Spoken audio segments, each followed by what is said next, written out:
Hoje a literatura científica ela tende a buscar e tende a confrontar protocolos de treinamento, meios e métodos de treinamento para verificar aquilo que tem mais impacto e alcançar o maior número de pessoas que possam estar se beneficiando daquele meio e daquele método de treinamento. Então é muito comum você ver estudos de boas revistas testando, por exemplo, treinamento aeróbio contínuo versus treinamento intervalado de alta intensidade.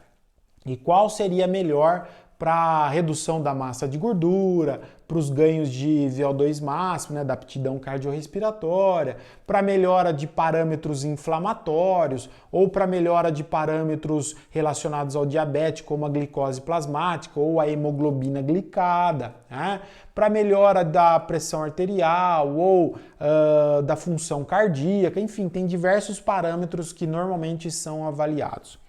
Há algumas revisões sistemáticas que têm mostrado para nós, quando juntado vários trabalhos, que o treinamento intervalado de alta intensidade parece oferecer uma superioridade nos ganhos desses parâmetros para esses indivíduos que possuem algum desses tipos de patologias, né? Hipertensão, diabetes, obesidade, etc. Né?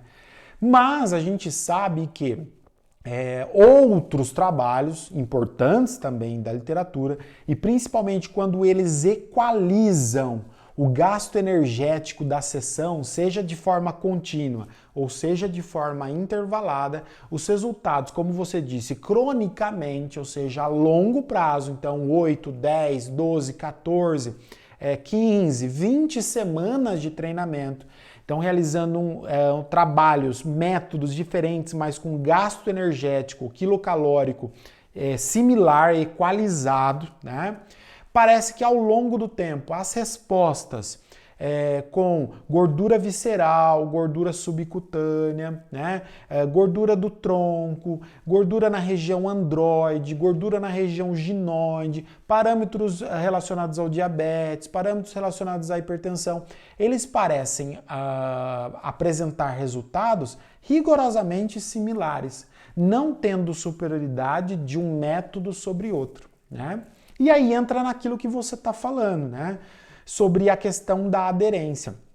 Eu costumo dizer sempre assim, que existe algo que talvez nenhum artigo, nenhum livro pode te ensinar, que é o bom senso do profissional. Por que eu estou falando isso? Porque os pesquisadores, né, nós trabalhamos com pesquisa, nós produzimos pesquisa, quando nós fazemos as pesquisas, nós temos condições de controlar aquilo que está acontecendo. Evidentemente, um aluno chega para você com alguma dessas patologias, é claro que dificilmente você vai colocar esse aluno para de cara, nas primeiras semanas, já realizar treinamento intervalado de alta intensidade. Por isso que eu costumo dizer que talvez é muito interessante que você faça progressões ao longo do tempo. Então, se eu estou te dizendo aqui, ó, a literatura diz para nós que os dois métodos são eficientes, que quando são equalizados os resultados são similares para essas patologias. Por que então você não começa com o método contínuo, né? Com intensidades menores, com volumes menores, onde o estresse biológico é menor? E conforme a pessoa vai se adaptando ao longo do tempo, você vai progredindo com a intensidade, vai progredindo com o volume de tempo ou de distância percorrida, pensando aqui no treinamento aeróbio ainda, né? Então você vai progredindo ao longo do tempo, a cada 2 semanas, a cada 3 semanas, você pode ir progredindo com as cargas de treinamento. E ao longo lá de 15, 20 semanas obter resultados significativos e extremamente positivos com isso.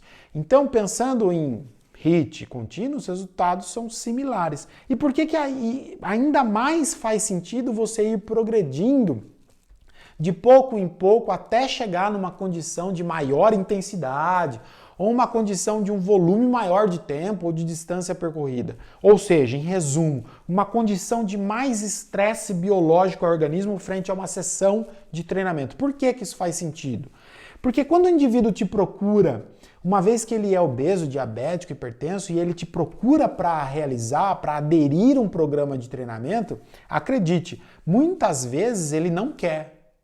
Muitas vezes ele está te procurando porque o médico disse que ou ele procurava um programa de exercícios físicos ou então ele ia morrer.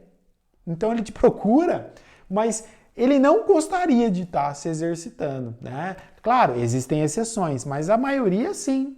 E se você logo de cara já submete esse indivíduo a condições de altas intensidades, a condição de alto estresse biológico, é muito provável que a taxa de desistência seja grande, porque o sujeito começa a sinalizar grande dificuldade em realizar aquelas tarefas, né?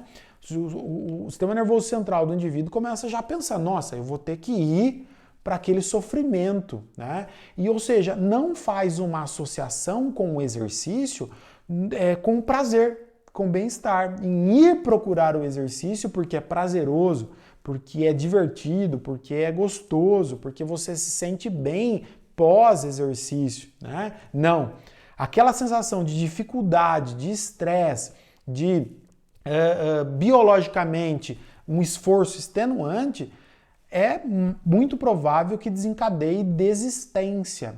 Ao passo que se você fizer diferente, né, com menores intensidades, menor estresse e ir progredindo ao longo do tempo, é provável que haja uma maior aderência ao programa de treinamento e você consiga resultados positivos ao longo do tempo e talvez consiga fidelizar ainda mais o seu cliente. Evidentemente que eu não estou dizendo que não exista pessoas que não queiram já de cara se extenuar, já realizar esforços de alta intensidade. Sim, ok, mas lembra sempre, às vezes a pessoa quer, mas ela não tem o aparelho locomotor preparado para aquilo, estrutura articular preparada para aquilo, para aquele estresse, metabolismo preparado para aquele estresse, uma alta degradação de glicose, alta quantidade de metabólitos que sinalizam fadiga muscular. Então, biologicamente, para a pessoa que não está acostumada, familiarizada com essa situação, é estresse demasiado, né?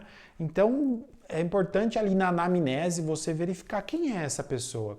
A pessoa que ela já quer esse tipo de estresse, mas você percebe que talvez ela não esteja com o aparelho locomotor preparado, ou ela é uma pessoa que tem mais consciência, que você pode ganhar, fazer com que ela tenha mais aderência ao programa de treinamento ao longo do tempo, porque você vai progredindo ao longo do tempo, que faz mais sentido, uma vez que os dois métodos são muito eficientes para essa população. Muito bom, maravilha.